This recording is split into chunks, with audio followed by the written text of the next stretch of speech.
bu ötken dersini çıkarlattım. Şunlaşkan yollar aldık ötken derslerdeki yönetmende kullanıcı olarak sunacak. Biz başlığı çıkanda, ayrılan çıkanda, yokluğun yoluyla Emrullah kayıtlar, replik, tren kalın. Subhanallah.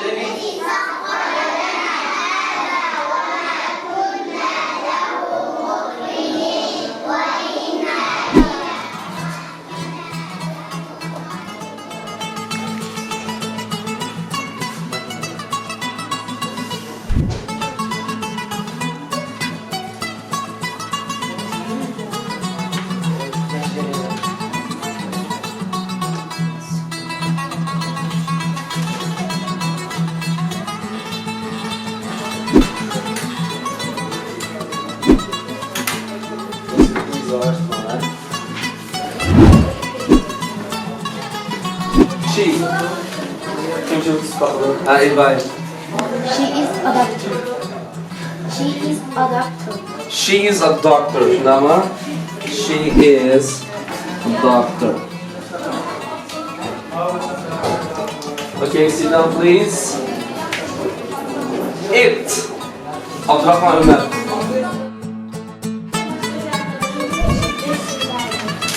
Evet, sıra kime geldi? Evet, daldan bir elma düştü. Arkadaşlar burada kimin ayağı anlatılıyor? Anladık mı? Evet hocam. Kimi? Yıldırım'ın.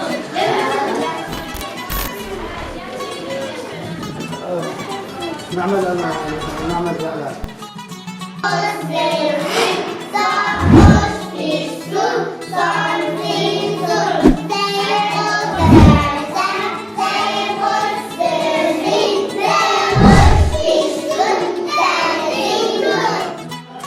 Kaç kullanma?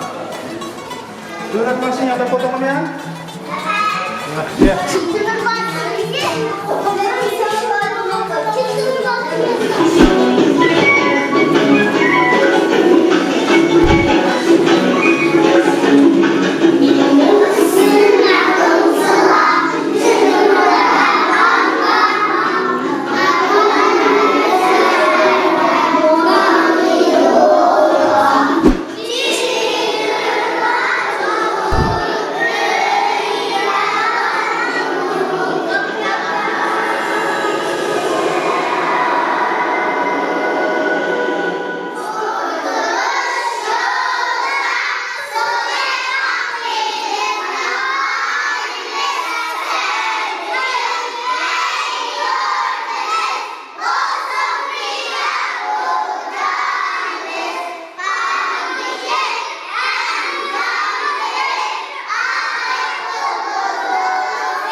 Assalamualaikum, endi qanday ahvolingiz? Yaxshimi? Nereden keldiniz? Adım Qancha yoshga kirdingiz? 13. Ota-onangiz bormi? Dadam var. Ha. Maktabda qancha bo'ldi o'qiyotgani? Bir yerime geldi. 1,5 oy bo'ldi. O'sha yetib qo'pib o'qiyotgansiz. Sizchi bu maktab qanday ekan? Yaxshi. Hem sharoitlarim yaxshi. Hem yatakları, yatamaqlarım nasıl yaxshi. Bu maktabga bo'lgan ta'siriyatinglar qanday? Bizim maktabda bilmeganda her jihatdan yaxshi. İstemekler shunday yaxshi. Her jihatdan yaxshi. Boshqa o'quvchilarga kelib o'qishni tavsiya qilamiz. Muallim, müdürlerimiz shunday yaxshi. Bizga ulgu bo'ladi. Hammalarga rahmat, Alloh rozi bo'lsin. Assalomu alaykum. Aleykümselam ve rahmetullah. Sizlar bu maktabni qurishdagi maqsadinglarni bir haqida deb bergan bo'lsanglar. Nadimullah. Bismillah, elhamdülillah, ve salatu ve selamu Hemimizin məlum, bizden ahvalimiz, Uygur milletinin ahvalini hemimiz biliriz. Biz hazır en kemçilik nime ise bizde dahi yok, bizde birlik yok. Bizde ilim adamlarının kemçilikliği. Lakin mesela mındak yatkanda dini adamlar, penni ziyaliler çıkışamaydıgan, penni ziyaliler dini ilim kamlıktan halkımız olan erişmeydigan mındakları kriz var. Bunu hal qilishninki birdan-bir chorasi kelajak bir avlodni yetiştirish. Men endi 9 yoshdan boshlab o'qiyotgan, to'liqmi diniy jihatdan o'qiyotgan bir o'quvchi. Men 94-yil boshlab chet elda o'qib, masalan, shu o'qish jarayonida shirkat qurib, tijorat qilib baxtim. Vatanda maktab ochib, bola o'qib baxtim. Va shundaqla chet elga chiqib o'xshashmagan iqlimlarda aralashib yashab baxtim. Masalan, har xil siyosiy, ijtimoiy tashkilotlarda yashab baxtim. Hamda biz shu Uyg'urlarningki ma'rif xizmati bo'lsin, ijtimoiy xizmat bo'lsin, tijorat bo'lsin, Uyg'urlarning bir ishlarini qilib chiqish jarayonida bizda eng kam narsa kasbiylashgan odamning kamligi. Mayli da'vat sohasida bo'lsin, mayli tashviqot sohasida bo'lsin, mayli iqtisodiy sohada bo'lsin, mayli ma'rif sohasida bo'lsin, mayli siyosiy sohada bo'lsin, har qanday bir ishlarimizda bizda kasbiy odamlar yo'q. Bu birinchi masala. İkinci mesele din bilgenler fen bilmeydiğen, fen bilgenler din bilmeydiğen. Bu çataklar. Şunu olan biz meyli dini hizmet kılaylı, meyli Uygurların ictimai hizmetini kılaylı, meyli vatan davasını kılaylı, meyli mağrif hizmetini kılaylı. Birinci biz insan yetiştiriş hem de muhimke diyen bir düşünce kilip şuna bu mektebini kurduk. Mektebimiz 2 yılınış boyunca okutuş etbarımız. Din o'qiydiganlarning cho'qim fandan savodi bo'lish kerak. Fan o'qiydiganlarning dindan savodi bo'lish kerak. Shuning uchun biz bu yerda maxsus din o'rgatmaymiz, ham din o'rgatamiz, ham fan o'rgatamiz. Bizning bolalarimiz bizda o'qib, ya'ni biz boshlang'uchning, to'liqning bolalarini o'qitamiz. Bu bolalar to'liqni bitgachilik diniy jihatdan o'zining dinini tushungan bolalar bo'ladi. Fanniy jihatdan bo'lsa to'liq o'ttirini bitgan, ya'ni o'quvchilar bo'ldi. Bundan keyin oliy maktabga o'qib qolsa, bu dinni tushungan bir injener bo'ldi. Dinni tushungan bir uchquchi bo'ldi. Dinni tushungan bir matematik bo'ldi. Dinni tushungan bir fizikant bo'ldi. Biz shu maqsadda o'qityapmiz. Inshaalloh bolalarimiz oliy maktab chiqqanda bu hin u bolani tashlatmay, davomli Uyg'ur, masalan Uyg'ur tilini o'qitamiz bu yerda, ingliz tilini o'qitamiz, matematik o'qitamiz, diniy darslarni o'qitamiz, milliy ruhni singdiramiz. Uyg'urlarning tarixini o'qitamiz. Asosan bolalarga Uyg'urlarning tarixini arqa bolalarga o'qib berib, shunday o'rgatyapmiz. Bizning asosiy maqsadimiz shu inson yetishtirish. Maktabni biz qurilishni boshlagani 3-yiliga keldik. Ya'g'ilibda 4-yili bo'ldi. Yana ag'anni bu ham taxminan 2.500.000 dollardan chiqarib xashlab bu maktab bo'ldi. Bu maktab 4830 kvadrat metr yerga qurilgan bo'lib, 6 qavat, bir qiz bola, bir o'g'il bola binosi.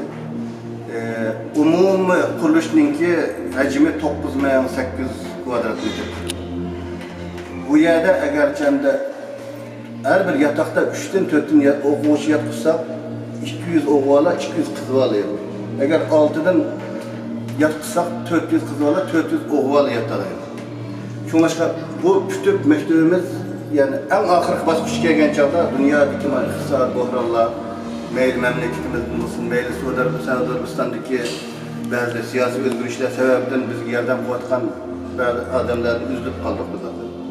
Şunlaşka mektep bir ay olup kaldı. Yasap kevatkan yerimiz toxtab kaldı. Hazır bizge mesela 300.000 dolar etrafında bir pul olsa mükemmel tutmasını bir o'quvchilar kirib, yotoqlarga o'rlashib, qig'dak bir yerga yetadi.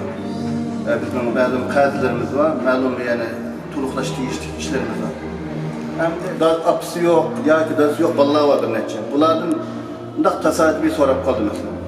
Maktab qandaqroq keldi deb so'rasam, "Voy maktab yaxshi, nima deb yaxshi desak, ayrim karvatim bor, shu vaqt tamaqim bor" deb qoldi.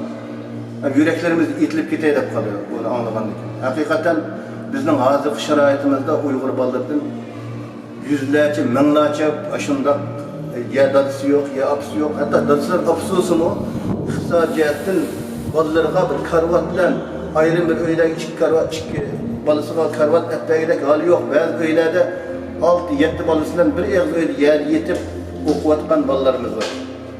Shuningdan keyin biz yeni algan kararımızda inşallah bu yıldan başlap en avval yetimlerini, kembegallarının ballarını alımız.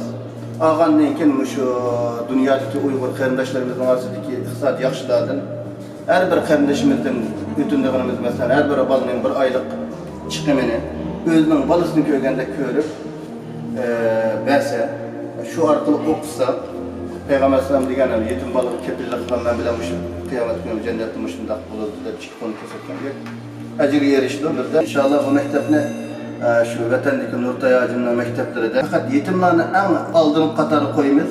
Agar biz mush 300 ming dollarni 9-chi oygacha hal qila olsak, bolalarni ilish quturishlarni chiqarmoqchi hozir e'lon qilmadik. Chunki qurilishimizning eng oxirgi bosqichlari. Abiya bizningki Abduqani hojim degandek asli maktabimizda 400 o'g'illar 800 qizlar yotqizish imkoniyatimiz bor maktabda. Lekin iqtisodiy to'sqinlar orqali bolalarni yotqizolmayapmiz. Hem şu an bu yıl yazlık kursda nurg'un adamlar şu bir yatqizib o'qish imkoniyati bo'lsa bizda İstanbuldan sirtidan xalqlar bizga telefon qilib, mush bolalarimizning Uyg'ur tili, bir Qur'on savodi, shundoq bir boshqa darslar o'qisa, bolalarimiz o'qisa bo'ldi. Lekin yotiqimiz yo'q ekan. Biz asli maktabni ashuna yotoqlik qilgan maqsadimiz bo'lganlikdan imkoniyatimiz to'liq bo'lmasa-mu, bo'ldi, yotqizib boqayli deb bir hozir 20 necha balani yotqizib ko'rdik ham. U balaning 3 vaqt tamoqi bizdan. Biz o'quvchilardan bir 3 vaqt tamoq butun narsaga oyda 300 lira pul topshiranglar. Bir 3 vaqt tamoq ham 10 lira bo'ldi. Desak, yerim 60% adamlar pul topshira olamiz dedi, qolganlar pul topshira olmaymiz dedi. Topshiramaganligini bildi biz. Bizga musulmonlarning qilgan yordamlari va zakotlari va shundan bolalarning yuksak bularni biz zakotga loyiqlar, haqiqatan qiyinchiligimiz bor deganlarga maktabdan pul chiqarib qilyapmiz endi. Bizning bu maktab asosiyatan Uyg'ur millatining maktabi. Bizningki maktabning butun kirimlari shu saxovat Xitoydamiz. Bular oxirgi kunlarda shu arablarning saxovati makrataydan qoldi. Biz hozir o'zlik bir Uyg'ur xalqiga taqim shuni bir oshkor tashviq qilib bir ish qilib boqmoqda. Bu bir her bir Uyg'ur bir yetimga ega chiqsa, bizga uningki butun hisobotlarni, butun ishlarni aniq qilamiz. Bizda maxsus bir hay'at bor. Bizning buxgalterimiz bor. Bizning hisobotchimiz bor. Har qanday bir qaror olmoqchi bo'lsak, 7 hay'at birga kelib shu bo'yicha qaror olamiz. Bu mukammal bir vaqtda bizning Turkiyaning qonunidan tasdiqlangan, hisobni tekshiradigan buxgalterimiz bor yoki qonunli buxgalterimiz. İnşallah bu işlerimiz kanunlu bo'ladi. Bizde hozir bunda ikki turlik bir iş var. Jiq qarindoshlarimiz bilmesi mümkün. Bu mektep hozir mesela mening nomimda silinyapti. Vaqtimiz var. Bu yerda shunday ishlaydi. Agar vaqtning nomini o'tkazimiz deb tayyorlayapmiz, maktab kutgan kuni vaqtni o'tkazamiz. Ammo qarindoshlarimiz asra buni maktabning ishkanligi yezib, hamma nimamiz aniq. Ama bunu vaqtning nomida qilmasak, har bir qishg'agacha vaqt bilan verib, maqishni olamiz, olamiz deb bu faqat ish bo'lmaydi ekan. Shuningga bu faqat shaxsiyning nomidan bo'ladi. Shunlar agar shaxsilar olsa, ya bilojimniki, ya mening shaxsiy hisobim sapasa, bu orqali qashisak oson qashlanadi. Yo'q biz rasmiy organ solib to'xtasa, vaqtimizning hisob nomeri va vaqtimizning hisob nomeri rasmiy solsa, uni biz rasmiy yo'llar bilan qashlasak ananda asan bulunsun bazı baş töleyle işlerimiz var, bazı işler var. Şunların töle bulsun mu? Onu mu öz cahit kaçlığı olduğumuş iki xil türü vardı. Biz onu talep kılınan arkanda birisi olsa hesap numaralarımızı versek, gösterin yönü, evetsime olduğu isimlerimiz var. Çıkarıp bunun yolu asanım, kılaydı geldiğim için. Tamam. İnşallah. Bu hem de bu bir yerde hazır bu mektebin ornu yettimi tarafında, 7-20 tarafında bir yerinde. Bu bir aldıdan Uygurlar şunu biliş gerek, chet eldeki Uygurlarning mülkü bu. Bu Uygur halkının Türkiye'deki mülkü. Bu bir adamın ya bir şahsının ya bir cemiyetinin bir teşkilatının emas, bunu biliş gerek. İkincisi hem de hazır biz bu mektepte o'qitish bilan birga bunu bir bilib qolsin. Her bir o'quvchilarga yo'nalish planimiz var. Bizning ostini ko'rsanglar, osti Qaznaq qavatda bilimlerimiz var. Mesela kızlar olsa tamak etiş, öğretlaş, tikkichilik, o'g'illarga suvchilik, to'qchilik, ro'molchilik o'rgatmoqchi. Chunki bizning bu yerda bolalar chuqur 12 yil mishada qoladi. başlangıçtan tatlı 12 yıl kalana keyin biz balalarga haftada 2 saat bir hüner öğretsek, 12 jarayonda her birisi önemen bo'ladi. Buni mush ishni hozir uy tayyor, o'shani qorashtirib qilganga iqtisodimiz yo'q. Bu planımız var. İkincisi de biz hozir Uyg'urlar bir kuchga muhtoj. Hatta Qur'oni Karimda Allah Subhanahu va taolo musulmonlarni bo'lib va a'iddu lahum mastata'tum min quwwa deydi. Sizlar qarshi tarafga, ya'ni dushman qarta chuqur kuchli bo'lishinglar kerak. Kuch, bilim kuch. Buni Uyg'urlar tushunishi kerak. Bilim kuch. Biz vatanga, millatga, dinimizga mablag' soldi desak, mana shu ma'rifat asosi. Shuning uchun buni bo'libmi Yevropada yashayotgan qarindoshlarimiz bilimning qadrini texmbak tushandi. Andan keyin ham dindan savodi va fanni bildigan, fandan savodi va dinni bildigan bir tarbiyalash islom dunyosida bak oz bo'layotgan ish. Masalan, arab dunyosiga boramiz, din o'qiydi Allah, dinni o'qiydi, fan o'qiydi Allah, fan o'qiydi. Biz asli burunqi islomning gullangan davriga qaraydigan bo'lsak, masalan Ibn Sino ham doktor, ham islom faylasufi. O'z vaqtida ashtaq diniy olimlar masalan ham matematik biladi, ham din biladi. Mushta o'qiydi, madrasalarning bilimlar mushtaqda. Keyinchi o'zgarib din fandab arilib ketib, oraliqda bir bo'shliq paydo bo'lib, shu ziyonlilar din o'qiydiganlar tursa bir tusal bo'lgan. Biz endi bir inshaalloh ham din, ham fan ikki jihatni o'qitamiz. Uyg'urlar buni yaxshi tushunib, bizga yordam qilsa inshaalloh, chuqur mishadan vatan uchun, millatimiz uchun, dinimiz uchun ravros xizmat qila oladigan kasb ahlining asosiy mishasi silinadi. İnşallah.